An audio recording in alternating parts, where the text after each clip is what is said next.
பூரண மதுவிலக்கு என்ற கொள்கையை வலியுறுத்தி பல்வேறு அரசியல் கட்சி தலைவர்கள் பேசி வரும் நிலையில் பீகார் தேர்தலில் வெற்றி பெற்றால் 1 மணி நேரத்திற்குள் மதுவிலக்கை ரத்து செய்வேன் என உறுதியளித்துள்ளார். ஜன்சுராஜ் என்ற தனது அரசியல் கட்சியை அக்டோபர் 2ஆம் தேதி தொடங்குவதாக அறிவித்துள்ள தேர்தல் வியூக நிபுணர் பிரசாந்த் கிஷோர்.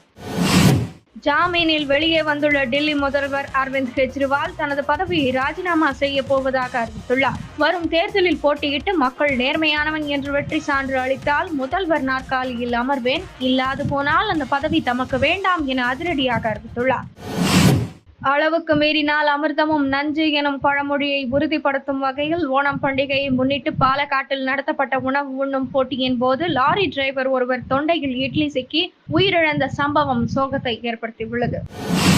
புற்றுநோய் செல்களுக்கு எதிராக உருவாக்கப்பட்ட ஒரு அற்புதமான தடுப்பூசி அதன் முதல் மருத்துவ பரிசோதனைகளில் இருந்து ஊக்கமளிக்கும் வகையில் சிறப்பாக